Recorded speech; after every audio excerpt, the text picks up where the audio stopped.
हरे कृष्णा। संजय जी आगे कहते हैं, भयंकर बाणों से शक्त विषप्त होकर वीर सात्यकी को बड़ा क्रोध हुआ। उन्होंने सुवर्णमय रथ वाले द्रोणाचार्य पर बाणों की झड़ी लगा दी। एक बाण से युयुधान ने द्रोणाचार्य के सारथी को धरती पर गिरा दिया और सारथीहीन घोड़ों को अपने बाणों से इधर उधर मार भगाया। राजन, वह चांदी का बना हुआ रथ युद्ध स्थल में दौड़ लगाता हुआ हजारों चक्कर काटता रहा। उस समय उसकी अंशुमाली सूर्य के समान शोभा हो रही थी।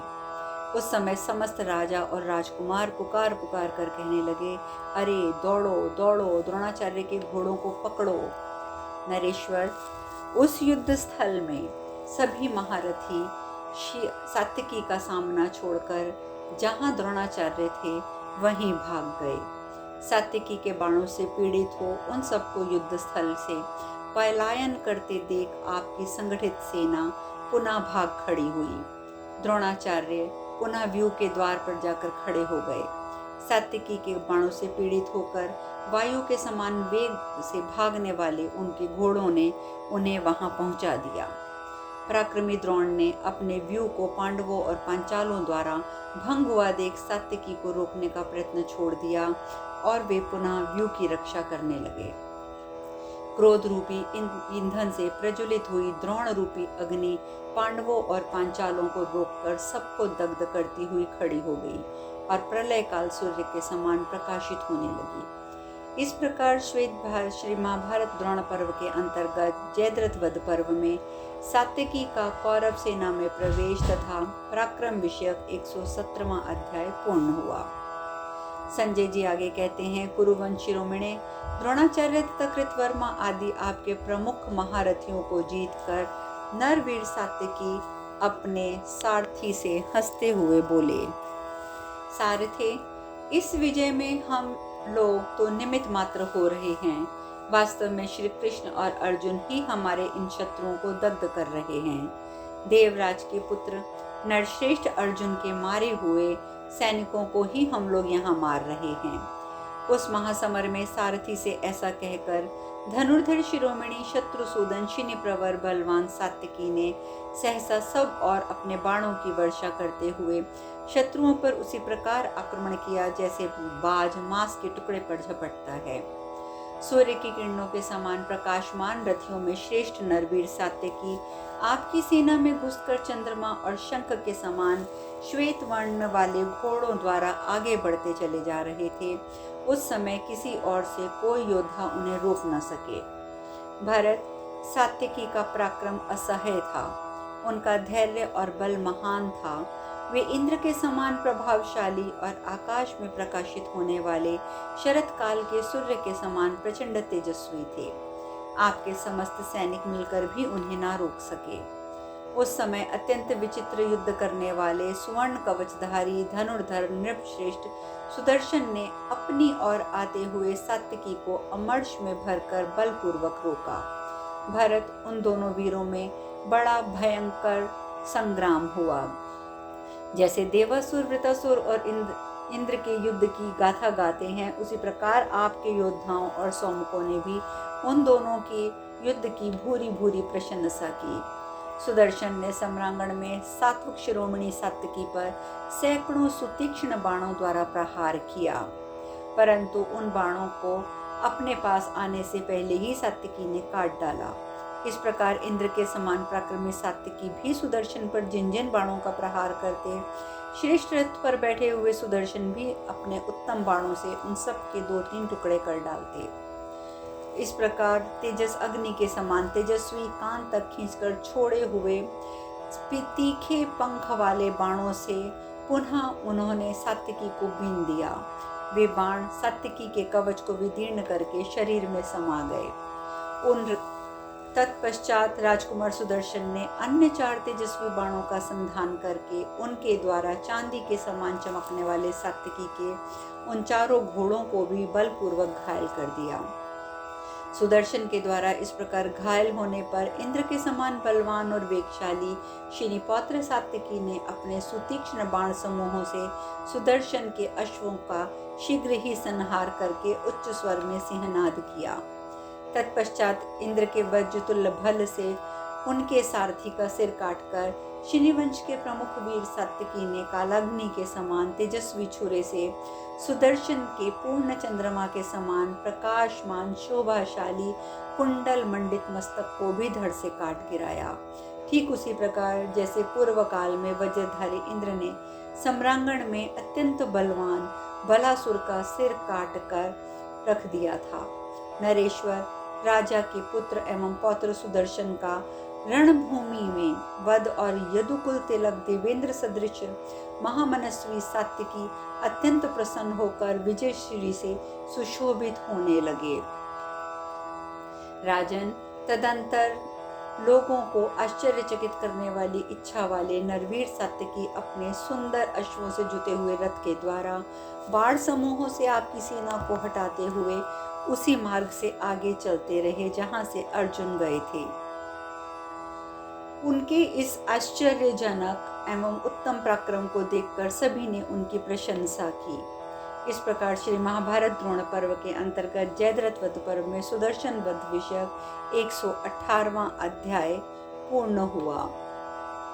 संजय जी आगे कहते हैं, राजन, तदंतर वृष्णि वंशावंत बुद्धिमान महामनस्वी सात्विकी ने युद्ध में सुदर्शन को मारकर सात्विकी से फिर कहा, तात, रथ, घोड़े और हाथियों से भरी हुई द्रोणाचार्य की सेना महासमर के समान है।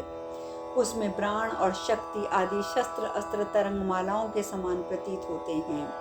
बाजे बजाने की ध्वनि और वीरों की ललकार की आवाज से गर्जना का स्वर बढ़ता हुआ महसूस हो रहा है। योद्धाओं के लिए उनका स्पर्श अत्यंत दुखदायक है।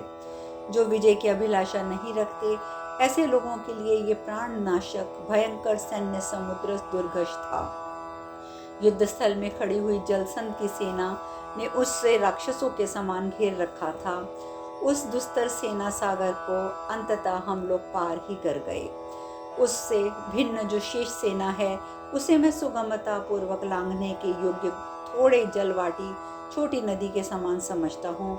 अतः तुम निर्भय होकर घोड़ों को आगे बढ़ाओ। सेवकों सहित दुर्गशवीर द्रोणाचार्य को युद्ध स्थल में जीतकर मैं ऐसा मानता हूँ कि इस समय सव्यसाची अर्जुन हमारे हाथ में आ ही गए हैं। योद्धाओं में श्रेष्ठ कृतवर्मा को पराजित करके मैं समझता हूँ कि अर्जुन मुझे मिल गए हैं। जैसे सूखे तृण और लतावाल के वन में प्रज्वलित हुई अग्नि के लिए कोई बाधा नहीं रहती, उसी प्रकार मुझे और अनेक सेनाओं को देखकर तनिक भी त्रास नहीं हो रहा है। देखो, पांडव प्रवर किरीटधारी अर्जुन जिस मार्ग से गए हैं, वहाँ की भूमि धाराशायी हुई है, ये साफ हमें दिखाई देता है। सारथे, वहीं महात्मा अर्जुन की खदेड़ी हुई वह सेना इधर उधर भाग रही है। इससे मैं समझता हूँ कि श्री कृष्ण जिनके सारथी हैं, वे श्वेत वाहन अर्जुन हमारे निकट ही हैं। तभी ये अमित शक्तिशाली गांडीव धनुष की टंकार हमें सुनाई दे रही है। इस समय मेरे सामने जैसे शुभ शकुन प्रकट हो रहे हैं, उससे जान पड़ता है कि अर्जुन सूर्यास्त होने से पहले ही जयद्रथ को मार डालेंगे। सूत, धीरे धीरे घोड़ों को आराम देते हुए उधर ही चलो जहाँ वह शत्रु सेना खड़ी है, जहाँ ये तलत्राण धारण किए दुर्योधन आदि योद्धा उपस्थित हैं।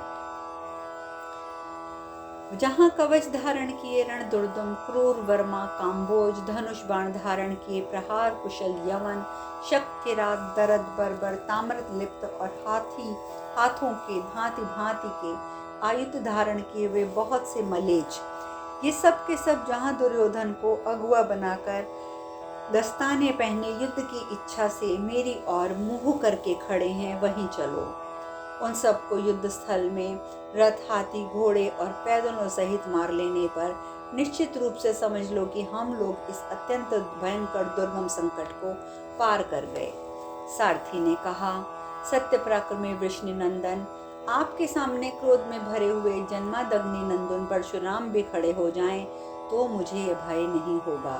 महाबाहो, रथियों में श्रेष्ठ द्रोणाचार्य, कृपाचार्य, मद्रराज, शल्य ही क्यों ना खड़े हों, तथापि आपके आश्रित रहकर मुझे कदापि भय नहीं हो सकता। आपने पहले भी युद्ध में बहुतेरे कवचधारी क्रूर वर्मा रणदुर्दम कंबोजों को परास्त किया है। धनुष बाण धारण करने वाले प्रहार कुशल यवनों को जीता है। शकों की रातों, दर्दों, बार्बरों, ताम्रलिप्तों और हाथों में नाना प्रकार के आयुध लिए हुए मलेच्छों को पराजित किया है। इन अवसरों पर पहले कभी कोई इस प्रकार भयभीत नहीं हुआ था। फिर इस गाय के खुर के समान तुच्छ युद्ध स्थल में आपका भय आकर क्या भय हो सकता है? आयुष्मान, बताइए, इन दोनों मार्गों में से किसके द्वारा आपको मैं अर्जुन के पास पहुंचाऊं? वाशने, आपने किन के ऊपर क्रुद्ध हैं, किन की मौत आ गई है, किन का मन आज यमपुरी जाने के लिए उत्साहित हो रहा है? युद्ध में काल, अंतक और यम के समान पराक्रम दिखाने वाले आप जैसे बल विक्रम संपन्न वीर को देखकर आज कौन कौन से योद्धा मैदान छोड़कर भागने वाले हैं? महाबाहो, आज राजा यम किन किन का स्मरण कर रहे हैं? सात्विकी बोले, सूत, जैसे इंद्र दानवों का वध करते हैं उसी प्रकार आज मैं इन मत मुंडे कंबोजों का ही वध करूंगा और ऐसा करके अपनी प्रतिज्ञा पूर्ण कर लूंगा। अतः तुम उन्हीं की ओर मुझे ले चलो। इन सब का संहार करके मैं अपने प्रिय सुहृदय पांडुनंदन अर्जुन के पास पहुंच जाऊंगा। आज दुर्योधन सहित समस्त कौरव मेरा पराक्रम देखेंगे। सूत, आज इन सिर मुंडों के मारे जाने और अन्य सारी सेनाओं का बारंबार विनाश होने पर युद्ध स्थल में छिन्न भिन्न होती हुई कौरव सेना नाना प्रकार से आर्तनाद सुनकर दुर्योधन को बड़ा संताप होगा। आज रण क्षेत्र में मैं अपने आचार्य पांडव प्रवर श्वेतवाहन महात्मा अर्जुन के प्रकट किए हुए मार्ग को दिखाऊंगा। आज मेरे बाणों से अपने सहस्त्रों प्रमुख योद्धाओं को मारा गया देखकर राजा दुर्योधन को पश्चाताप होगा। आज शीघ्रता पूर्वक हाथ चलाकर उत्तम बाणों का प्रहार करते हुए मेरे धनुष को कौरव लोग अलाप चक्र के समान देखेंगे। मैं अपने बाणों से सारे कौरव सैनिकों के शरीर को व्याप्त कर दूंगा। आज क्रोध में भरकर मैं कौरव सेना के उत्तमोत्तम वीरों को चुन चुन कर मारूंगा। आज महासमर में मेरे द्वारा सहस्त्रों राजाओं का विनाश देखकर राजा दुर्योधन को संताप होगा। आज सहस्त्रों राजाओं का संहार करके मैं इन राजाओं के राजा समाज में महात्मा पांडवों के प्रति अपने स्नेह और भक्ति का प्रदर्शन करूंगा। संजय कहते हैं, राजन, सात्विकी के ऐसा कहने पर सारथी ने चंद्रमा के समान श्वेत वर्ण वाले उन घोड़ों को, जो सुशिक्षित अच्छी प्रकार सवारी का काम देने वाले थे, बड़े वेग से हाँका। मन और वायु के समान वेग वाले उन उत्तम घोड़ों ने आकाश को पीते हुए से चलकर युधान को शीघ्र ही यवनों के पास पहुंचा दिया। युद्ध में कभी पीछे न हटने वाले सात्विकी को अपनी सेनाओं के बीच पाकर शीघ्रता पूर्वक हाथ चलाने वाले बहुतेरे यवनों ने उन पर बाणों की वर्षा की, परंतु वेगशाली सात्विकी ने झुकी हुई गांठ वाले अपने बाणों से उन सब अस्त्रों शस्त्रों को काट गिराया। उन भयंकर वीर ने सब और घूम घूम कर ये बाण अपने तीखे बाणों से यवनों के मस्तक, भुजाएं, लाल लोहे और कांसे के बने हुए कवच सब काट डाले। वे बाण उनके शरीरों को विदीर्ण करके पृथ्वी में घुस गए। वे कान तक खींचकर छोड़े हुए और अविच्छिन्न गति से परस्पर सटकर चलते हुए बाणों द्वारा 5, 6, 7, 8 यवनों को एक ही साथ विदीर्ण कर डालते थे। लुटेरों के लंबी दाढ़ी वाले शस्त्रास्त्र युक्त मुंडित मस्तकों से आच्छादित हुई भूमि पंखहीन पक्षियों से व्याप्त हुई सी जान पड़ती थी। जिनके सारे अंग खून से लथपथ हो रहे थे, उन कंबंदों से भरे हुआ वह सारा रण क्षेत्र लाल रंग के बादलों द्वारा ढके हुए आकाश के समान शोभा पा रहा था। वज्र और विद्युत के समान कठोर स्पर्श वाले सुंदर पर्वयुक्त बाणों द्वारा सात्विकी के हाथ से मारे गए उन यवनों ने वहां की भूमि को अपने लाशों से ढक लिया। महाराज, थोड़े से यवन शेष रह गए थे जो बड़ी कठिनाई से अपने प्राण बचाए हुए थे। वे अपने समुदाय से भ्रष्ट होकर अचेत हो रहे थे। उन सभी कवचधारी यवनों को युधान ने युद्ध स्थल में जीत लिया था। वे हाथों और कोड़ों से अपने घोड़ों को पीटते हुए उत्तम वेग से आश्रय लेने के लिए भाग रहे थे। भरत नंदन, उस रण क्षेत्र में दुर्जय कंबोज सेना को, यवन सेना को, शकों की विशाल वाहिनी को खदेड़ कर सत्य पराक्रमी पुरुष सिंह सात्यकी आपके सैनिकों पर विजय हो कौरव सेना में और घुसते गए और सारथी को आदेश देते रहे, आगे बढ़ो, आगे बढ़ो, जिसे पहले दूसरों ने नहीं किया था। सम्रांगण में सात्यकी के उस पराक्रम को देखकर चारणों और गंधर्वों ने उनकी भूरी भूरी प्रशंसा की।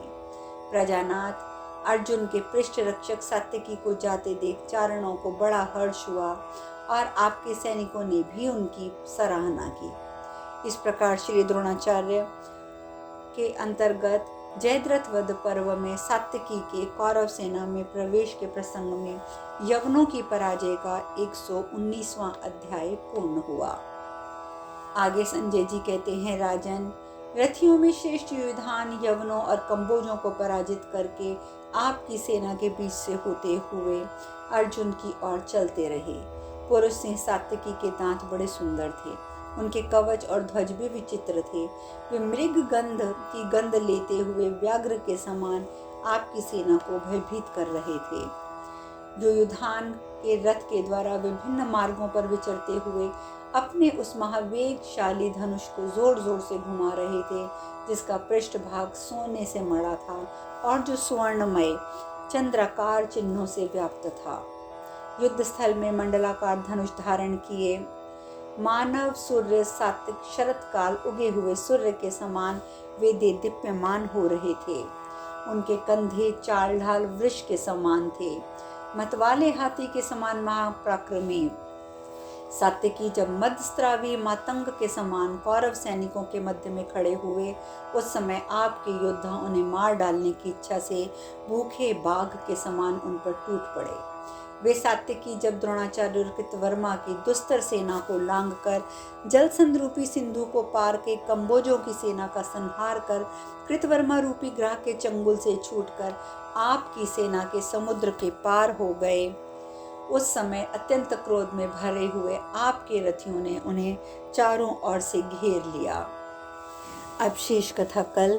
हरे कृष्णा।